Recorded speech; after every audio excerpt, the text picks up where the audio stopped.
Hello, this is Ed Sullivan, editor of Building Operating Management magazine. Thanks for joining us for today's webcast, The Public Sector's Guide to Energy Management. Our presenter today is Dan Arant, Senior Solutions Consultant for Dude Solutions. Dan joined the Dude in 2013 and is a professional certified energy manager through North Carolina State University. Dan graduated with his BS degree from the University of North Alabama in 2010. Dan is passionate about empowering the public and private sectors to reduce utility waste in their facilities and operations. Today's webcast learning objectives include: recognize the importance of managing your facility's energy use, learn about prioritizing strategic energy initiatives, understand how to plan your energy strategy, and learn the benefit of controlling energy and how to build success. Before we get started with the webcast, I'd like to cover a few details about today's event. A live question and answer session will follow the presentation. To submit questions, please use the Q&A panel on the right-hand side of your screen and send your question to all panelists. Our presenters will answer as many questions as time permits. Today's event will also include an interactive multiple-choice polling question. We ask that you do participate in this poll. Your input is very much appreciated. At the conclusion of today's webcast, you will receive a PDF copy of today's presentation slides. You will also receive a link to a brief online assessment. Upon successful completion of this assessment, you will receive your CEU certificate. Today's webcast will also be archived at facilitiesnet.com/webcasts. And with that, I'll turn it over to Dan. All right. Thanks, Ed. Thanks, everyone, for joining us. I'm really excited today. Just looking through the list of attendees here, we've got a really good mix. Folks from school districts, universities, municipalities. So I'm really excited today and appreciate you jumping on with us. So let's go ahead and kick things off. I want to cover a brief agenda.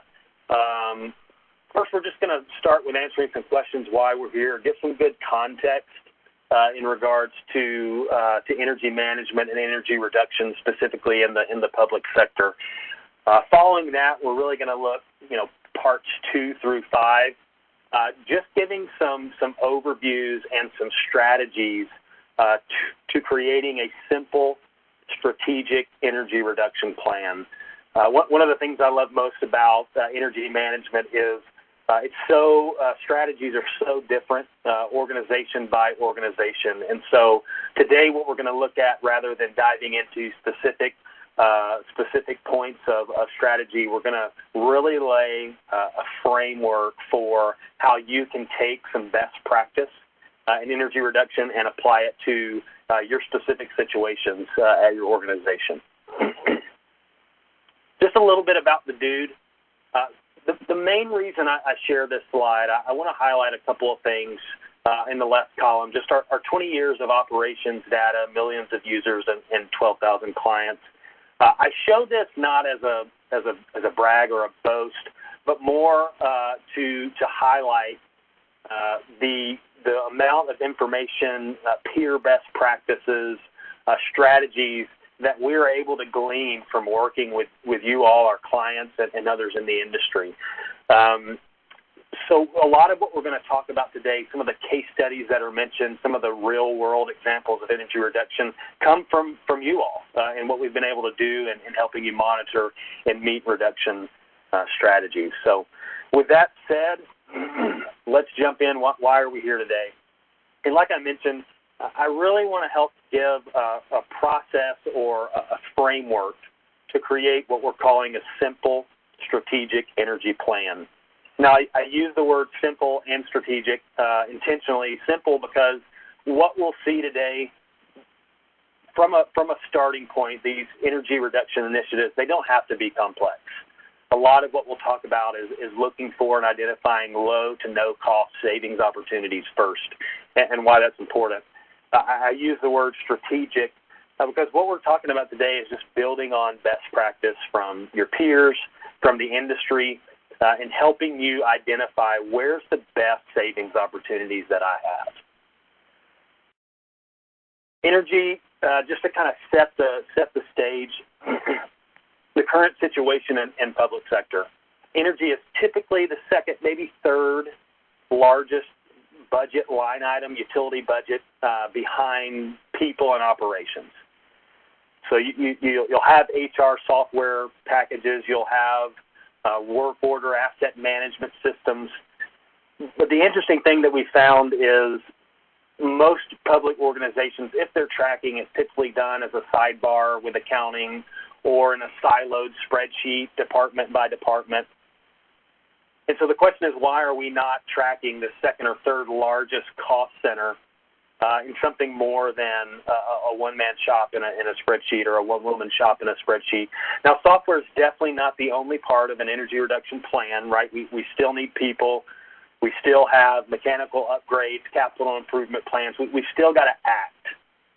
But without data and a good way to understand data, there's no way to really ensure you're tackling the right projects at the right time.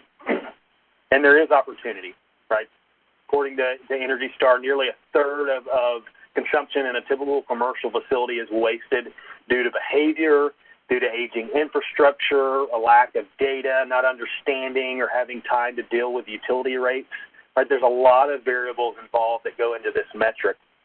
In fact, we got a client, just to share a simple case study, we've got a client who had a mostly unoccupied building. An extremely aged chilled water system, had no scheduled controls, and had a really hard time justifying to council and administration that this infrastructure needed to be, if not controlled, then definitely replaced. And when she was able to finally benchmark her buildings and actually show the cost and usage difference between peer facilities over a year, council finally saw and understood the story. So I share that because waste, as we're talking about it today, it's usually a combination of quite a few things. It's not usually just, hey, we've got aging infrastructure or we've got no controls. It's usually that plus a lack of data to tell the story rather than just the one problem. So what's at stake? Right? Organizations can typically see 10% reductions with basic improvements and behavior changes with little to no cost. And that's what we're going to talk about today a lot is that initial opportunity, those low to no cost savings opportunities. What I want to offer is a simple framework. I've mentioned this a few times, and we call it the APA model. This framework actually came from you. A lot of our clients, we worked with you, we talked with you, we began to aggregate best practices and used in the public spaces, and we condensed it into this model. So we're going to talk about each of these areas: assess, prioritize, plan, execute, and maintain. And we're going to talk about how you'll be able to rinse and repeat year over year. We don't want this framework, this model, to become stagnant. We want it to be a cyclical process where you can quickly move quarter by quarter, year over year, and understanding what we're focusing on now at this point because it's strategic. And these are the questions that you'll be able to answer. Not only will you be able to answer internally, am I paying the right amount of money on my utility bills? Where are my dollars going? But you'll be able to answer to stakeholders, to council, to administration when they ask you, how do you know? Right? And that's a crucial point of what we're going to talk about a lot in the data. It's not just being able to say, here's where we need to act, but it's being able to back that up and say, and this is how I know. So let's start with this phase one, step one of the APA model, assess. Assess energy use in your facilities. You've probably heard this saying. I don't want to just repeat something that's very familiar, but you can't map out where you want to go before you know where you currently stand, or you can't manage what you don't measure. You've heard this a variety of different ways. But this first assessment phase, this is really the current snapshot. It's the good, the bad, the ugly of where we are today as an organization in terms of our consumption and our cost. It's largely organizational in nature. What do we own? What are we responsible for? I spoke with a municipality last week. They just adopted a sustainability action plan, and they quickly realized that after they had set a lot of these aggressive goals, they didn't have a central database or a central team even in order to understand what bills they paid, what meters they owned, what they were even managing. And it took a number of weeks of concerted effort to collect data, to collect historical data, to understand rates, to talk with utility companies, to talk with department heads, all because there was no central database that they could quickly pull up and query when council and when stakeholders and administration ask, how are we doing or where are we at? It took quite a bit of time in order to answer those questions. And I imagine that many of you on the call are in the same situation. Your utility bills or any other source data from your meters are siloed by department, and when council or administration asks questions, it takes some time. So step one is really the snapshot. Where do we stand? One of the things that can be helpful in terms of getting an idea of the current layout of your organization, performing an energy audit.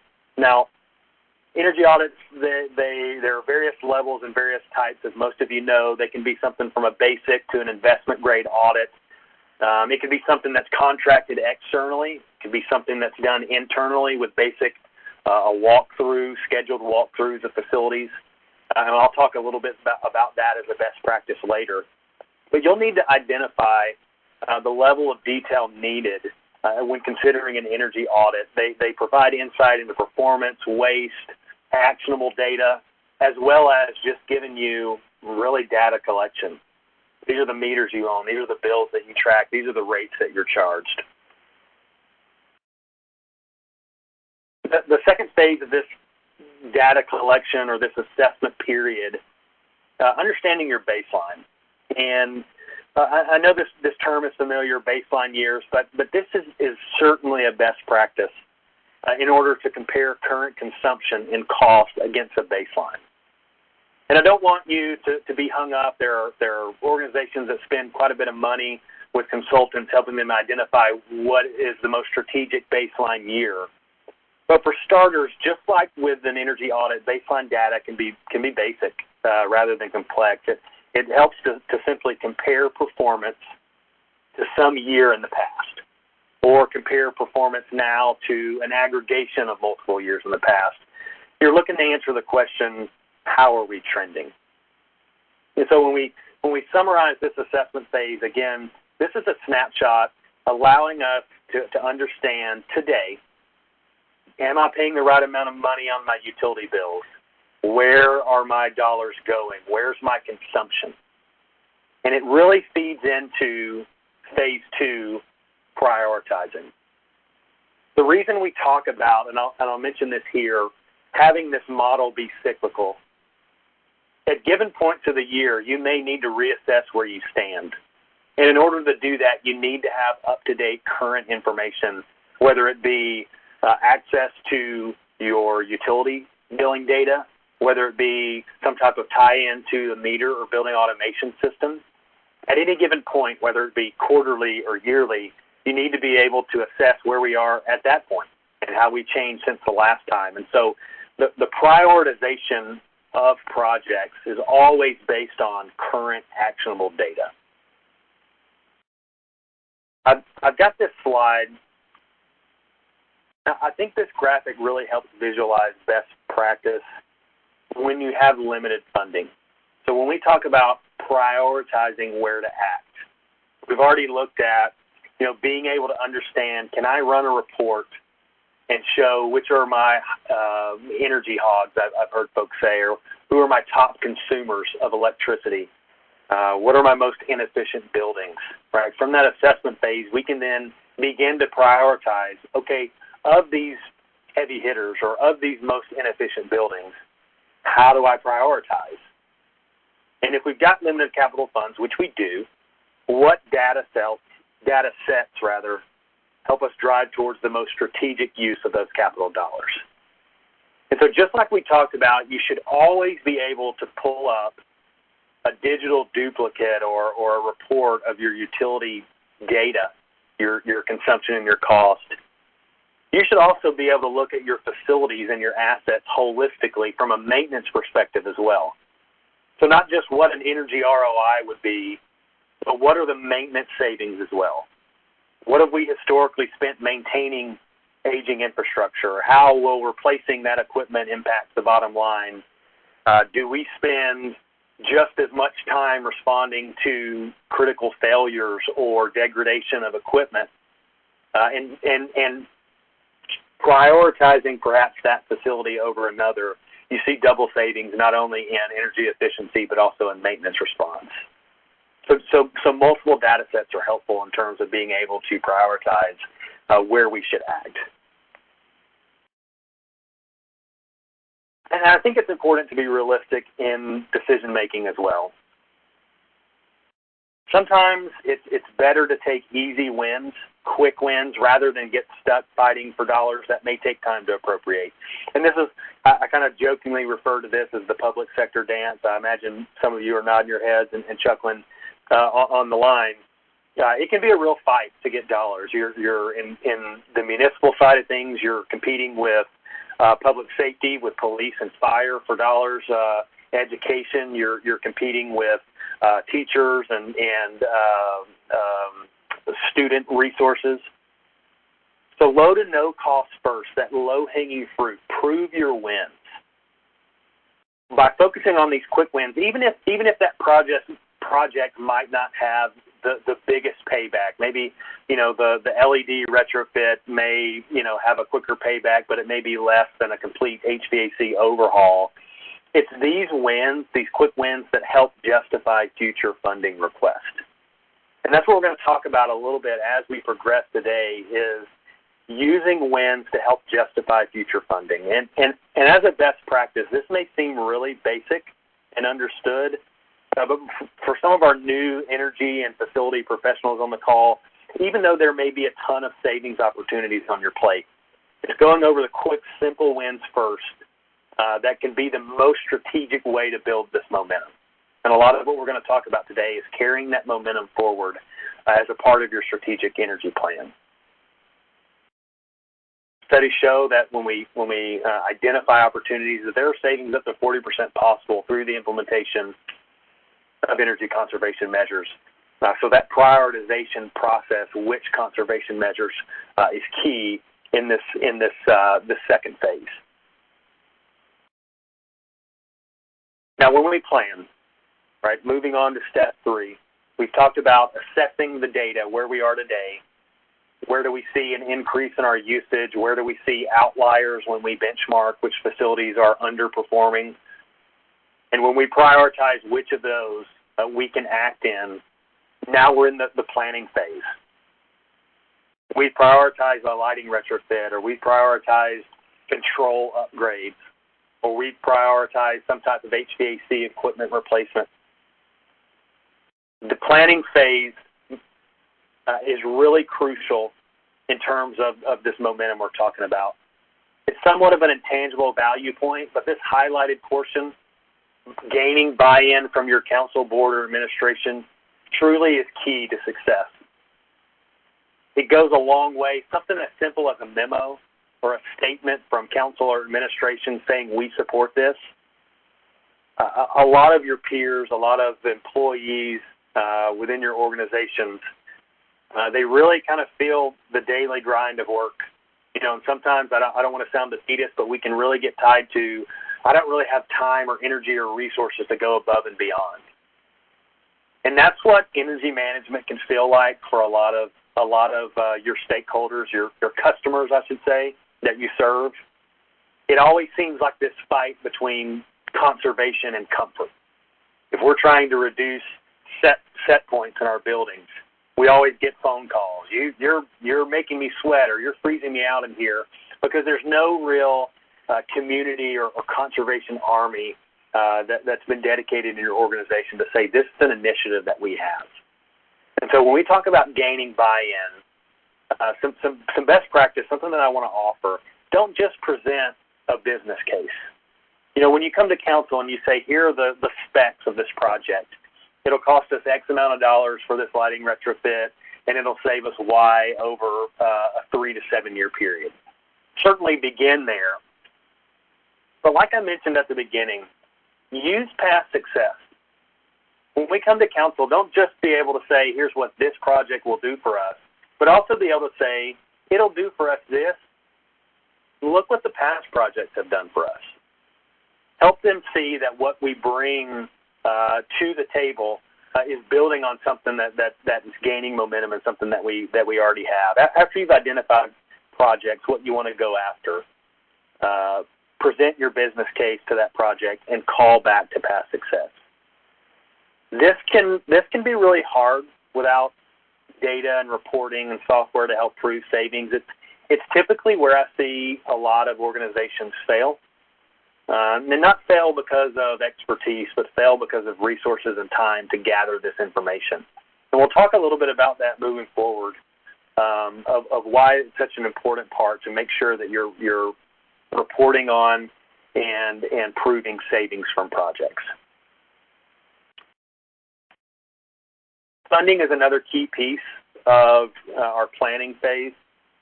Obviously, we've talked about some capital funds that we've got in our organizations, but there are other avenues, whether it be grants or bonds passed, tax bases.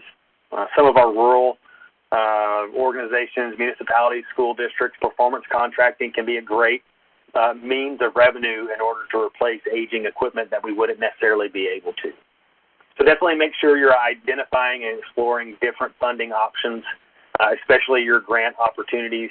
There are a lot of regional grant opportunities available for your program. As we move into phase 4, execution of projects, this is where a lot of where software tracking can make a big impact. Being able to prove your energy saving success. There's a lot of components that we've talked about, being organized and having a plan and identifying opportunities. Effectively executing this plan is key to your energy saving success. And so some best practice that I have seen, scheduled checkpoints. When we initiate a project, whatever that project may be, just like you might schedule planned maintenance activities for filter replacements or chiller tune-ups, schedule checkpoints to monitor the progress of your initiative. Send out quarterly reports. Ensure that you do have planned maintenance schedule in place. Essentially, we're keeping project performance front and center and making it easily available, not just achievable. Right? We want multiple folks to have access to data, whether they be through transparent public-facing dashboards or newsletters. Being able to execute on the plan and then continuously monitor the success of that plan moving forward. Another piece of this execution phase, and this is really what I want to highlight in this area of the framework, is getting stakeholders involved. And I know this is the golden egg, if you will, of conservation. I mean, studies show 56% of savings opportunities are behavioral in nature. So in the industry, we're always looking for that one nugget or that one idea that flips the switch in people's brains to start turning off lights and to stop bringing in space heaters and personal refrigerators. And I wish I knew what that switch was, right? It can be very difficult to motivate staff who don't pay bills. But I've seen some really great initiatives with some clients and some ideas I want to pass on to you today in terms of getting folks involved. One client, a public school district, they started running their reports and showing metrics attributing the savings to things that teachers and department heads and students and parents care about. So X amount of savings equals this many more teachers, or X amount of savings equals this many more jerseys or baseballs for the athletic team. For government organizations, things like X amount of savings equals this many cars off the road, or this many trees planted in the community. I've got a municipal client that scheduled biannual walkthroughs of facilities. And this is where staff, and I mentioned I touched on this earlier, these walkthroughs. This is where staff could bring families. On a Saturday, they made a big event out of it. But the staff would perform walkthroughs of the facility. and they'd be able to document things that they notice that are off. Why is the facility heated or cooled on a weekend? Why are computers left on? Why are lights left on? Things that carry a load when no one's in the building. And they're just documenting this. And this information is a way that facility management teams, operational management teams, energy management teams can take this information that's been collected, utilizing a lot of folks to help, and begin to check off these low to no cost savings opportunities. Do we not have schedules set for, weekend shutdowns?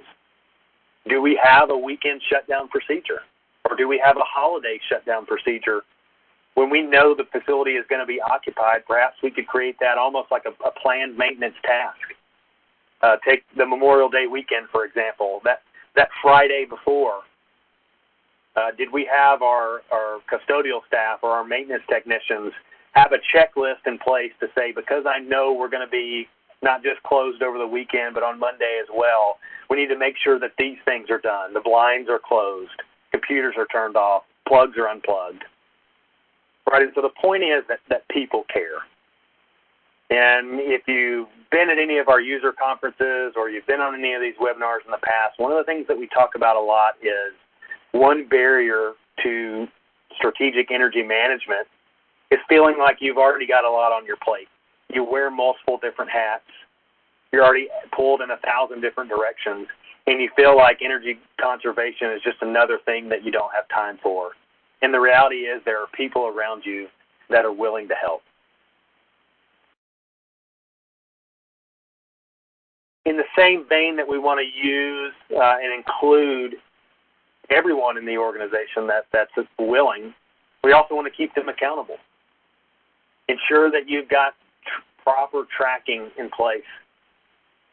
Let folks know how close we are to our goal. Make sure everyone's doing their part. Public-facing dashboards, newsletters, creation of green teams, right? Some way to constantly keep the communication flow going. That offer as a best practice in executing on your plans. As we kind of wrap up in this final phase, this final step, maintain, I alluded to this earlier, but this is where I see most momentum loss. It's not reporting on the back end, not celebrating with administration and stakeholders, this is what we did. It's not sharing with the public transparent dashboards to show we're putting our best foot forward in terms of reducing our greenhouse gas emissions or just our raw energy usage. So building upon your success, following the success of projects, approach administration about what you can do with these funds. And I want to be sensitive to this because I know there seems to be a lot of pushback in public industry about the creation of these green revolving funds, I've heard them called.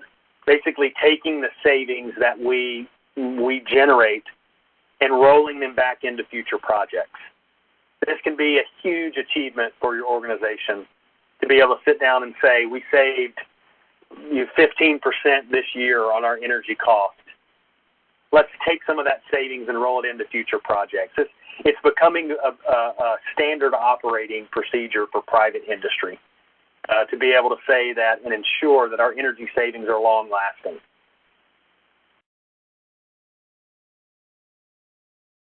I want to end on this slide to talk about, a lot of what we've talked about today, the benefits being largely financial, right? The money that we save. People want to live in sustainable communities, and people want to go to sustainable schools, and private industry is leveraging this extensively to increase their client base. I can't calculate the number of email newsletters I get every day of top companies and their energy reduction initiatives and their renewable initiatives. Yes, it saves money, but it protects the environment. It increases customer satisfaction.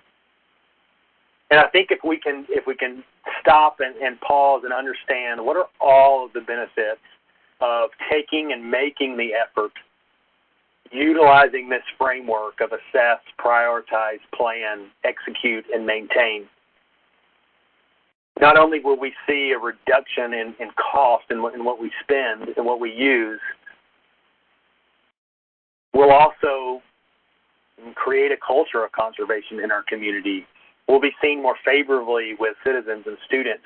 Will benefit the environment. And so I want to pause.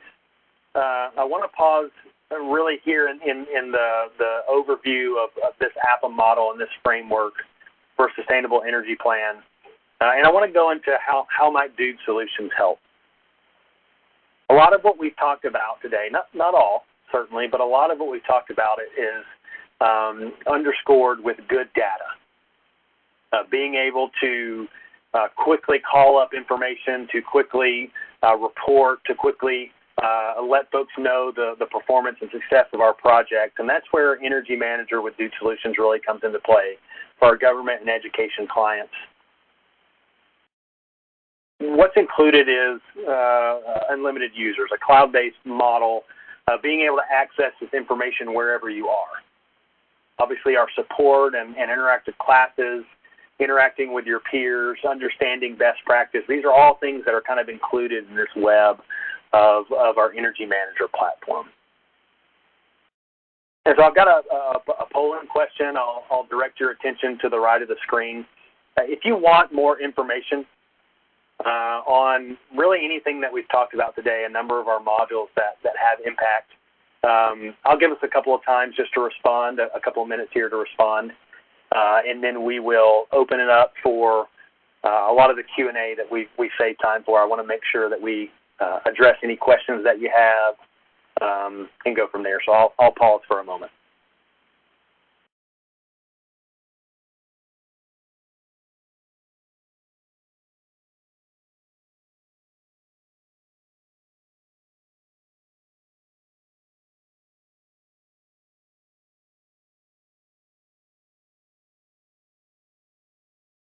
All right.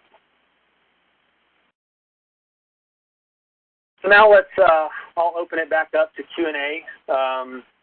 Remember, you can submit your questions through the portal, and then Ed will kind of facilitate these questions. Thank you, Dan. Thank you for a very informative presentation. And members of our audience, just a reminder to submit questions. Use the Q&A panel on the right-hand side of your screen and send your questions to all panelists.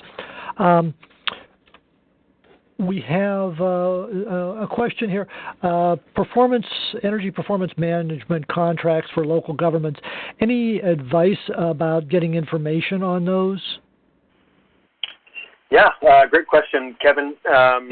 When we talk about performance contracting, there's a number of firms that provide this type of service. And to boil it down and what it is simply saying, hey, we as an engineering company or an ESCO, as you hear it, we will replace your infrastructure maybe with a high-efficiency chiller or a high-efficiency boiler or lighting, and you'll pay us back with the savings from that project.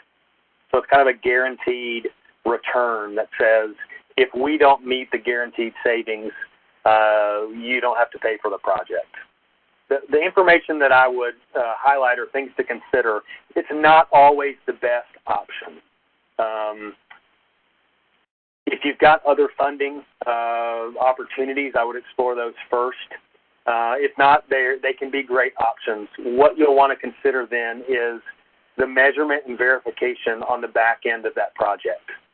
So if any savings guarantees are being written into the contract, who's going to be doing that measurement and verification? Who's going to be tracking and reporting on the savings? A lot of times that is also tied in with the project.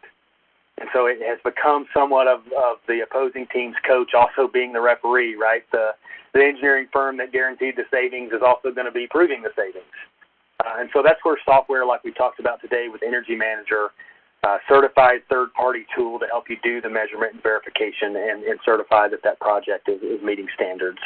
But you could research with Johnson Controls, Siemens, Honeywell, your local engineering firms perhaps.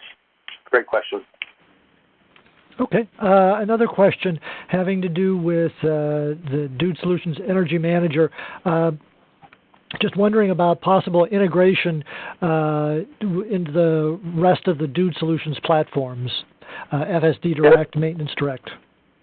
Yeah, great question. It's currently being worked on. I know that's kind of a vague answer. What we're identifying now is what we want that integration to look like in terms of our business analytics tool, being able to benchmark your energy performance against your peers, being able to correlate planned maintenance to energy savings. So we're currently working out what that looks like, and of course you'll be up to date, our client base, on when those timelines are available. Okay, great. Another question. One thing that's difficult with a baseline is that building use changes and a new building may be added or a building may be taken offline. Is there a simple way to track such changes? How do you make sure that you have an apples-to-apples comparison? Yeah, it's a great question. One of the initial things that I would say to that is rather than having a global baseline year, for example, your organization as a whole may use 2008 as a baseline year. It's a great starting place, but like you said, what if new buildings were added after 2008, or what if buildings were taken offline? That's the downside to having global baseline years. And so what I would suggest is having a baseline year for each facility or grouped baseline years, something we call a facility comparison year, or, for all of my buildings that fit into a group that have historical data. That's one of the simple ways that we can track those changes, and to make sure you have apples-to-apples comparison. You'll want to also be able to take into account weather, any square footage changes, not just a building coming online or going offline, but any square footage changes to that facility, any occupancy changes over time. All of these variables are things that do make creating baseline years difficult without some type of software platform to help you normalize and aggregate that data. But it's a great question. I would go facility by facility. Okay. Another question here. When I was at Dude U recently, there was talk of pulling consumption data directly from the utility meter into Energy Manager. Can you speak to this? Yeah, absolutely. So what I believe that you're referring to, Rachel, is the display and the recording of 15-minute interval data. So not necessarily new in the industry, but it's becoming more commonplace, are advanced metering infrastructure, smart meters that have the ability to send out pulse data every 15 minutes, every 30, 60 minutes, whatever the interval is. It's a great way to take your energy plan to the next level. There's only so far you can get with tracking utility bills. Once you capture a lot of that low-hanging fruit, yes, you always need to continue monitoring month over month to find those trends. But the next phase will be diving into the building meter level and to say, how is this building load responding every 15 minutes to occupancy or to my control schedules? And that's definitely something we can talk in detail about offline, Rachel, just in terms of how our system takes that interval data and what you can do with it. Great question. Okay, great. Thank you. Another question. Would you focus solely on kilowatt hours or kVA max consumption for energy consumption analysis throughout the facility's power substations? How far back should one go to gather energy consumption information? Yeah, and can you repeat that question, Ed? I was trying to find it here on the Q&A so I could follow along. Sure. Would you focus solely on kilowatt hours or kVA max consumption for energy consumption analysis throughout the facility's power substation? How far back should I go to gather energy consumption information? Yeah, it's a great question. I would say both metrics to whomever asked the question. Kilowatt hours and kVA and kW, these metrics mean different things according to the rate structures that your facilities are on. And so as much data as we can collect, typically I see a utility carrying data 2 to 3 years. And I think that's a good time frame for historical comparison, because you can, a lot of changes, like the question that was asked earlier, can be made over time, occupancy, square footage.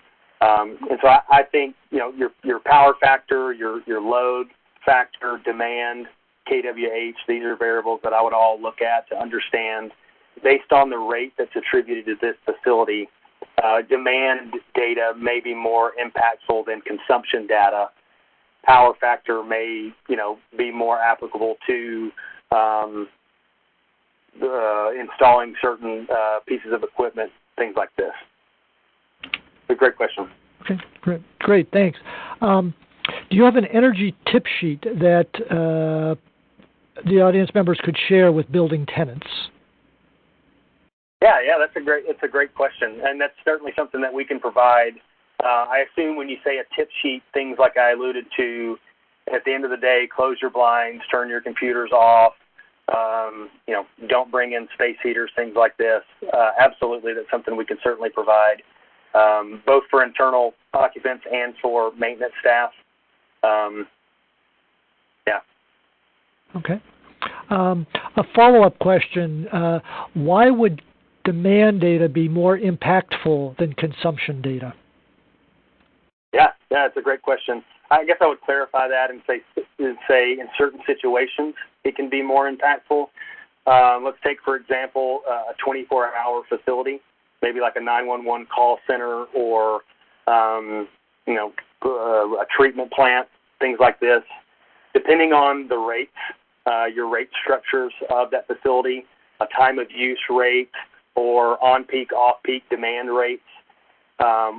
For a 24-hour facility, we may use the same amount of electricity over a given 24-hour period, but because we're tracking demand and we're trying to average out those demand spikes throughout the 24-hour period, we actually save more money even though we've used the same amount of electricity. And so it goes back to really understanding your rates with the utility and how they're charging you for demand, which is why it could be more impactful. A lot of times our demand charges can make up a large, sometimes majority of our bill. And Catherine, I'd love to talk with you more about that offline if you got any more detailed questions on that concept. This is where I think organization by organization, region by region, those demand rates and utility bill rates can make a big impact. Okay. Question about baselines. Since the first year of a new building is typically spent tweaking the building, should you use the second year as a baseline? Yeah, I think that's an effective strategy. Absolutely. In terms of once you've identified, like you mentioned, tweaking the building, how are our controls going to be set? Occupancy levels, understanding what computer loads and things like this are going to be in the building. The second year as a baseline is certainly valid. Keeping into consideration, yearly changes in weather as well. A great question. Great. Couple questions about your Energy Manager. How do you access the mobile app for Energy Manager, if that's a question that can be answered in a forum like this? Sure. So the way that we run the system on a tablet or a smartphone, it's just formatted for that phone. So it's not an app like a native app to the software. You've got the full system capabilities formatted for smart devices, tablets, phones in the field. Great. And any updates to where Energy Manager can upload additional data to our Portfolio Manager accounts? Yeah, absolutely. The integration is really Energy Manager sits on top of Energy Star Portfolio Manager. So the pushing and pulling of data comes from one system. So when your utility bills or your meter or facility information, your property attributes are in our system Energy Manager, we're going to build that integration so that you can push that meter data to Portfolio Manager and then subsequently pull in your Energy Star scores as well. Okay, Great question. Great. Any thoughts on where a public facilities department might start searching for grant funding opportunities? Mm-hmm. Yeah, a great place to start is with your local utility. In the same way we see this residentially, you get certain rebates for renewables like solar or insulation. A lot of those same things can be applied from your local utility. Some of those grants can be tied to software. If you've got a software package to monitor projects, you can get some rebate dollars. I would also look at the EPA website. Any type of regional federal dollars could be available. And then, of course, I would just do a simple Google search in terms of grant funding available for municipalities, and you'll have quite a few options there to look through. Great question. Okay, great. Where do organizations typically find low-hanging fruit for energy savings? Oh, good question. I would say, I'm trying to think because there's a lot we can talk about with low-hanging fruit. I would start with, if you have building automation controls, I would start with your controls. I think why energy management or energy programs work so well, like let's say, for example, in K-12 schools or any education, is because they're so scheduled. We know when folks are going to be in the buildings. We know at what point during the year students are going to be in the buildings. They're very scheduled. And anytime we can make energy consumption consistent and reliable, we find savings by noticing outliers. And so I would start with building automation controls, identifying, do we even have schedules in place, whether it be for lighting or HVAC or both. I would look at, do those schedules correlate to building occupancy? How soon are we turning the building on? How long are we letting the building stay on when students or occupants leave? I would look at weekends. Do we have any weekend or holiday schedules? These are some of the places that I would start first. And I would also say planned maintenance would be the second. So first being controls, second being planned maintenance. In fact, planned maintenance might be, as I verbally processed, the best low-cost energy conservation measure you can employ, simply because it has that dual effect of extending the life of equipment, reducing maintenance cost, as well as making sure that your systems are performing as well as it can be. Okay. Thanks. Great answer. Very helpful advice. Does Dude Solutions offer any sort of performance contract to pay for energy management software? We do not. No, we don't offer any type of pay for performance for the software. From a mechanical perspective, we certainly have a lot of partners that we could get you in touch with if you're interested from an equipment standpoint, some of those performance contracting. Yeah, great question. Okay. And members of the audience, if you have any questions, now is the time to submit them. We're coming up to the end of the webcast. One other question here. Who are the key stakeholders involved in energy management? Yeah, I would say key stakeholders, certainly administration and council. They're the ones we get a lot of our funding from, right? So we want to make sure that they're informed. Executive summaries, executive dashboards, helping to prove success of projects. I would also say building occupants being a second, equally as important for different reasons. Building occupants are the ones that are the reason why facilities consume electricity or use water or gas or whatever the commodity may be. So an equally open line of communication between this is the impact that we have on building performance. Okay, all right. Let me just see. Okay, well, it looks like we are done with our questions. Members of the audience, thank you very much for your participation. And Dan, thank you very much for an excellent job presenting information and handling the questions. With that, I'll close the webcast.